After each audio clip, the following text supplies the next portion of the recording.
Hey, what's going on, everybody? Good morning and welcome back to the Dirty Degens. I'm your host, Josh, and I'm coming at you at a new time. So I've got some new information for you about a new schedule I'm going to be doing and lots of good information this morning, mostly about Bitcoin, but also got some alts I want to talk about like Solana, Avalanche, and some others as well. So let's go ahead and dive right in and get the show on the road. Hope everybody's doing absolutely fantastic this morning. One thing that is Bitcoin. Bitcoin's hanging in there pretty strong. This is the 4-hour chart, but we are starting to flip some moving averages, which is good. You can see back here we were falling below those moving averages, but we're finally getting back above them. Very good to see. We need to see more of it.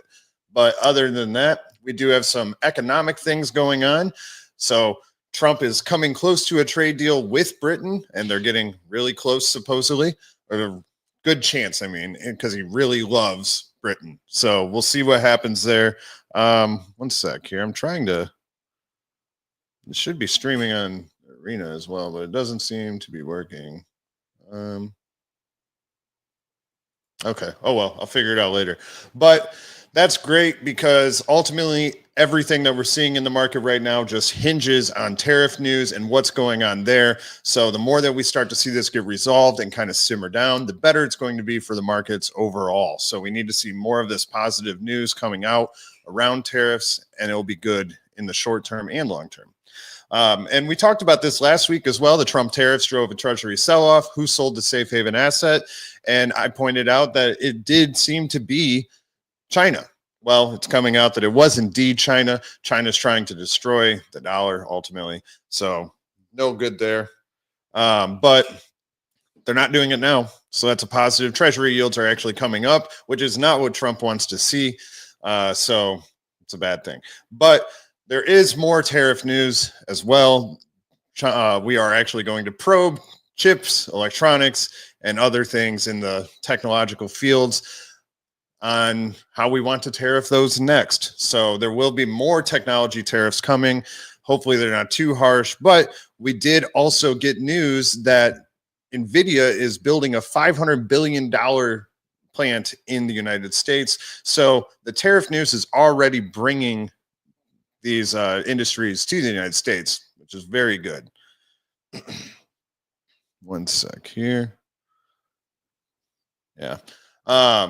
Outside of that, we did actually finally get a inflow day for Bitcoin instead of our pure outflow days. We were outflow only for about 7 days straight, and we had a whopping $1.5 million of inflow yesterday. And of course, it came from BlackRock, but that's good nonetheless. We're starting to see tides change a little bit.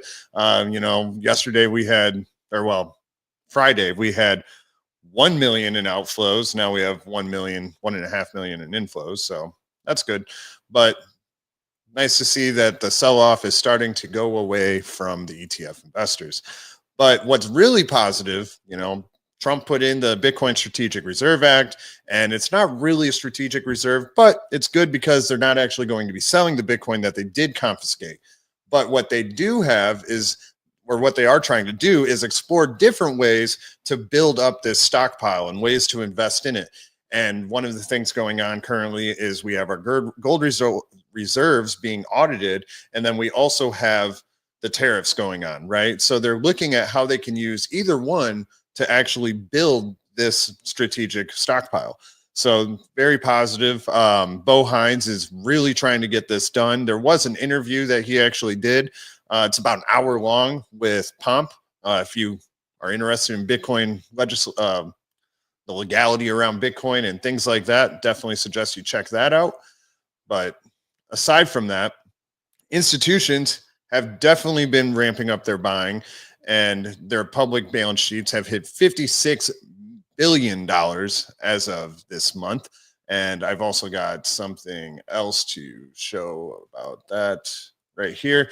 So in the last quarter, Bitcoin or institutions actually increased their holdings 16%. So that's pretty huge. And obviously, a lot of that came from MicroStrategy and ultimately Planet, Metaplanet. Yeah, Metaplanet. Sorry. It's early. It's early over here. It's 7:30 a.m. But so the appetite for Bitcoin is definitely there. More institutions are piling in. Obviously, we've got miners that have been talking about how they're not selling their stash. They're buying more Bitcoin. They're keeping what they're mining. You've got a company in England that's the first or a company in China, actually, not TD Sequential, but it came out yesterday. They're the first in China to have a Bitcoin strategic reserve. Obviously, MetaPlanet's getting big. They're Hong Kong based. Obviously, we already have MicroStrategy, and there's a few other in the United States that are holding Bitcoin and accumulating it as well. People are teasing Tesla about when are they going to start accepting or accumulating Bitcoin again or accepting it as a form of payment. You got Michael Saylor's also all over Elon's post now saying Bitcoin's the future, Bitcoin can't be tariffed, etc.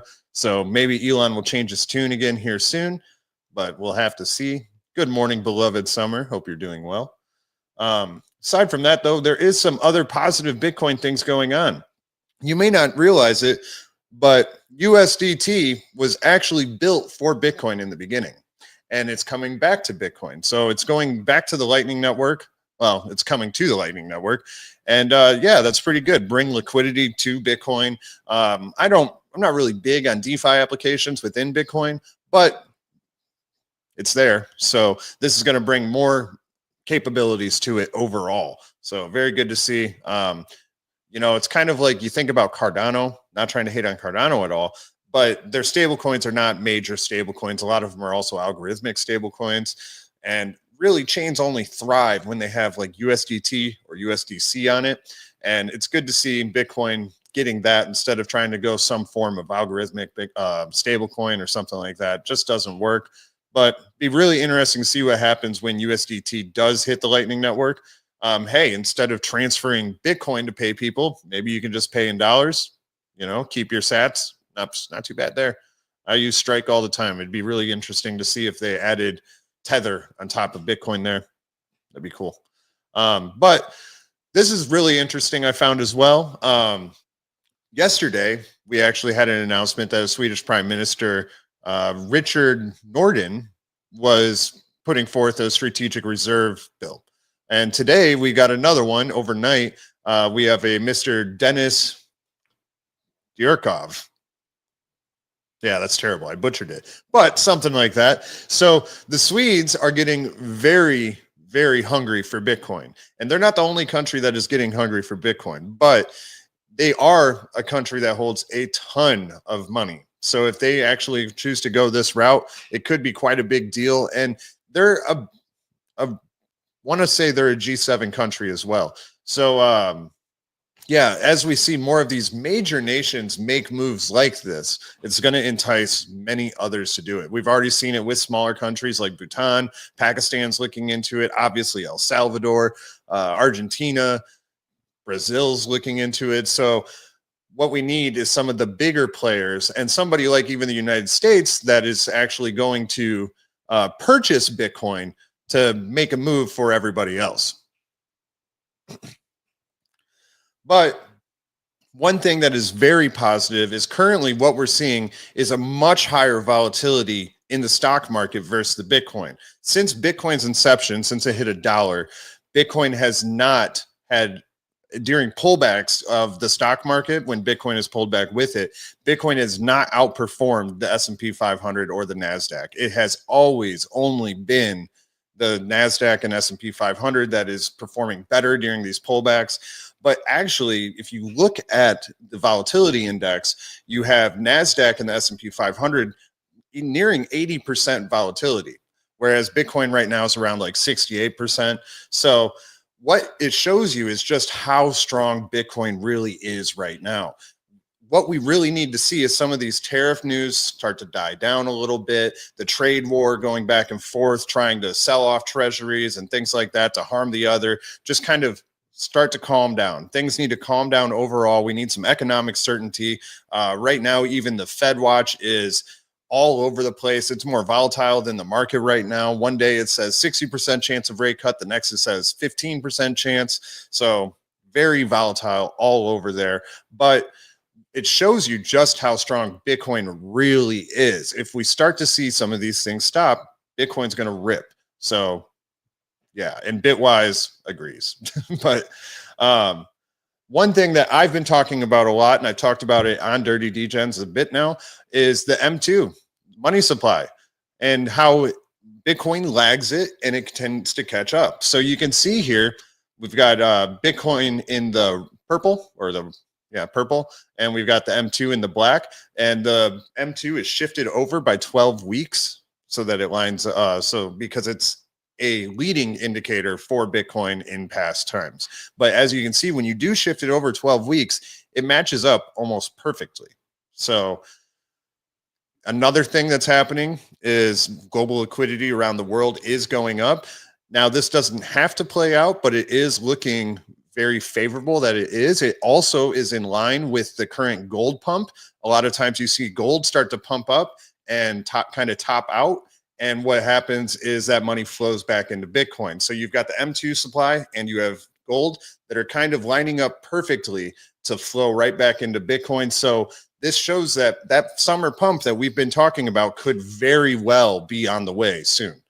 So definitely something to keep your eyes on. I've been talking about the M2 supply for weeks now, since the first show on this channel. Let me see here.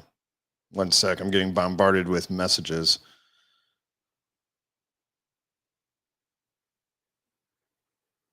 Let me try something real quick here. Apologies, technical difficulties.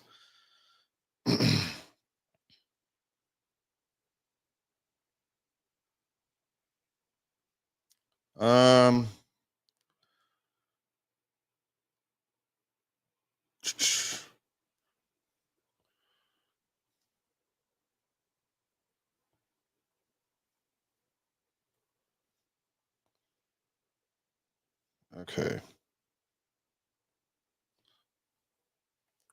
Almost finished. I apologize.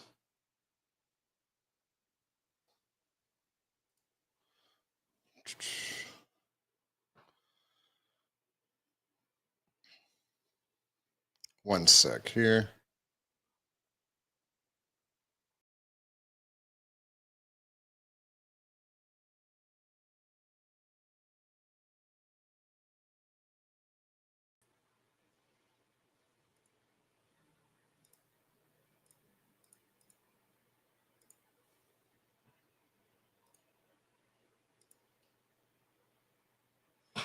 Okay. My apologies. I've got things breaking all over the place, and I think I have them fixed now. Hopefully, we are fixed. All right. Looks like I'm back. Should be fixed. But so yeah, M2 supply, definitely something I'm going to keep watching, keep talking about, because it is a leading indicator for Bitcoin. So definitely want to see that pop off entirely. Okay. Outside of that, though, there is more bullish things going on for Bitcoin. The RSI is finally starting to see a breakout for the last couple months now. It has been trending down, and we do see something very typical when Bitcoin does have a breakout on the RSI. If you go down to this chart here, you can look at it. So RSI in a falling wedge, and RSI breaks out, Bitcoin pops off. RSI in a falling wedge, Bitcoin pops off, and it just repeats. And now we're seeing that once again, that Bitcoin is coming out of this falling wedge with a breakout just happened about a day or two ago. So that falls in line with everything else. We could very well be seeing a breakout here soon. So, RSI is kind of one of those things you shouldn't put a lot of weight into, but it is something a ton of people pay attention to. It's not the end all be all, but it is a good signal, a basic signal for where the market's heading overall. And one more thing that I wanted to talk about, I kind of already talked about it with this chart here, is so this dotted line, this jagged line, and this solid blue or green turquoise line, these are all different moving averages. And as you can see, we fell below a ton of them here. And even this one is a moving average, kind of the stairs right here. And we're finally above the stairs, the solid line, the dotted line, the turquoise line, and this other line. These are all just different moving averages. That's all they are. I can tell you which exactly one, but they are all moving averages. So we've got the 7-day EMA, the 20-week moving average, 30-week moving average, the HMA, the 200 EMA. So yeah, they're all just moving averages, but it's very positive that we're starting to see that break above it. What that means is we're regaining bullish momentum, right? And that's what we need to see. The market's been wanting to be bullish, but it just hasn't been. Not the last couple of months or so, but we're finally breaking above these. And that's what traders want to see to start getting back in. So, hey, this could bring traders back in. Overall, just bullish all around.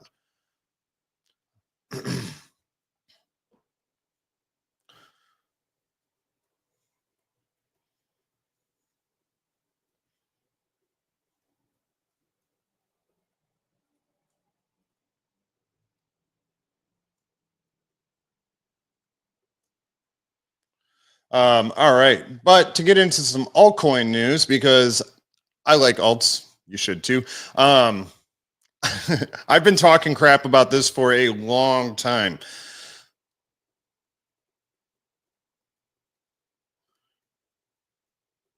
Ethereum has basically forgotten about its chain for months now, years actually. All they've been focused on is the layer twos. They've tried to make layer twos faster, more secure, cheaper, and yeah, their last major upgrade, it solely focused on how expensive layer two transactions were. This doesn't impact Ethereum whatsoever. So after a long focus, the Ethereum Foundation is finally starting to build an update that is for the mainnet specifically. It's not fully out there yet what it will be, but still very positive. Some of it's like block size though, and block time. Ethereum obviously is way too slow for this day and age, especially when you have things like Solana and Avalanche out there. So that's what Ethereum needs to do, is focus on itself. Otherwise, it is definitely going to continue just getting left in the dust entirely. Outside of that, though, a little bit of market news entirely. Kraken and MasterCard are partnering to bring payments to merchants. This is bigger than it seems, because what you actually have here is real adoption that's going to happen. I know tons of people in the space, or not in the space, that are not in the space, that have considered getting in, but they don't want to have to buy and sell. They don't want to have to transfer to their bank account. They don't want to have to do all these different things, right? They want to just be able to, sure, sell it and swipe it or something like that, right? They don't want 15 steps to get their money. So this is going to allow them to do just that. And there's other projects out there and products out there that have done this already. Like I know Avalanche actually just launched their own card as well. Binance has a card. So this is nothing new, but Kraken is a major exchange in the United States, especially. I know tons of normies that use it. And I know for a fact they're going to jump right on top of this. So it's just going to make people more willing to start to mess with crypto, right? It's easier to spend it. It's easier to use it. And that's attractive to them. A lot of people that get into crypto start off as short-term, right? Short-term investors. They're trying to get a quick flip. They're not long-term mindsets. So we're not thinking about necessarily spending our bags right now, but they will be. So the more easy it is for them to do that, the more likely they are to get involved. Some Solana stuff. You've got Canada is going to be the first one to launch 4 Solana ETFs, and they're all spot ETFs, and they launch tomorrow. So that's kind of a big deal. They're the first Solana ETFs to go live in the entire world, and we're going to have them coming in Canada first. I don't know if this is actually going to entice the United States to launch theirs or anything like that, but it is still a big deal for Solana. The reason why this is such a big deal for Solana, though, is because these ETF issuers, the Solana that they accumulate, they are allowed to stake to generate additional revenue. So not only does it help the network, it also helps Solana, and it helps the ETF issuers and the people that buy the ETFs. So very good. I was surprised to see that you're able to stake the Solana as well. But Hey, very good. It's been a long time coming for a Solana ETF. People have been crying for one for quite some time. We also have the public company Janover, which is basically becoming a Solana treasury. And they just made their third purchase of Solana for their treasury. So, pretty big deal. So now you have the Bitcoin strategy and the Solana strategy. I'm not sure how the Solana strategy is going to go. Nobody's holding that as a store of value, maybe as an investment, but I'm not too sure how a treasury is going to go. But yeah, it's interesting nonetheless. They've currently bought up over $21 million in Solana, but this last buy was over half that. So yeah, looks like everybody's making food comments in the Taco Tuesday. Hey, don't tease me. I'll go buy some tacos right now. I love Taco Tuesday. But I did want to talk about some Avalanche news as well, because I think this is a pretty big deal. We're always talking about adoption, real world use case, and Avalanche really seems to be leading the pack in that, because they've got many different things that they're doing that have real world use case, but the most recent that's being talked about is the Cavaliers. They have a loyalty program that they have built on top of Avalanche, and it has 18,000 account holders with 3 million transactions, 1,000 rewards redeemed, and it's grown 50%. I don't know how long it took it to grow 50% or what those metrics are there, but still, it goes to show you that blockchain can be used for a general use case. So it's very good. Definitely want to see more of this, more real world use case and action with blockchains, but I think we're going to see more of it from Avalanche than just about anybody else in the near future. Also, we've got a $20 trillion commodities market that's coming to Avalanche too. It's pretty big. That's a lot of TVL, a lot of volume that could be coming. Yeah, I mean, it just shows you how interested people are in Avalanche. There's been other, I think it was Dubai that's launching their money market fund on Avalanche. There's different states that are. So, yeah, definitely keep your eyes on Avalanche. And also, in Grayscale's basket for tokens that they invest in, Avalanche is the only one that's performed positively in the last week. So, yeah, and they put that out there. But hey, I'm a big Avalanche bull. I love Avalanche. I actually was trying to stream this on the arena. Unfortunately, it didn't work. That's what some of the technical difficulties were. But next time I'll try and get that working.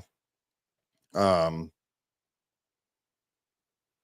than that, though, I've got a couple minutes for some questions or anything like that. If anybody has anything they want to go over, I did want to let you guys know that 7:30 a.m. is going to be one of my new streaming times. So Monday through Friday, I will stream at 7:30 a.m. On Saturday, I will continue to stream at 8:30 a.m. And then I'm going to mix in some evening streams or videos when I'm able to, or when there's something good to talk about. I can't really give a solid time on that because my schedule is quite crazy right now. I will still also be streaming. I have to go on a 2-week trip or a week trip here soon to Dubai, but I will also be streaming while I'm there as well. Everything just won't look as nice, and I might not sound as good, but I will stream still. But yeah, that's about all I have this morning. In the mornings, I'm going to go over more general market things, Bitcoin, different things I see that just catch my attention or that are building a case for something that we could see happen soon. And then in the evenings, I'm really going to go more on altcoins and things like that. I'm in the evenings, if I do a stream, unless something really big happened, probably don't expect me to talk about Bitcoin at all. There's no need. I already talked about it in the morning.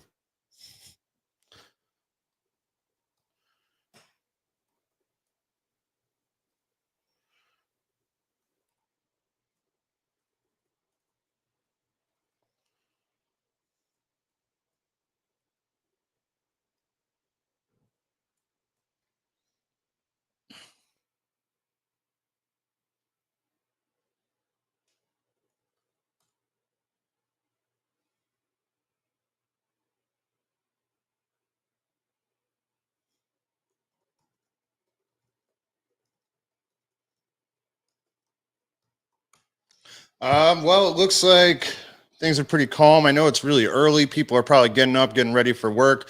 But yeah, that's about all I have. So I will go ahead and let you guys get to it. So have a great day, everyone. Thanks for tuning in. If there's anything you want me to make sure I check into next time, drop it in the comments down below. Otherwise, I'd really appreciate it if you smash up the like, subscribe to the channel, and I'll see you on the next video. Peace.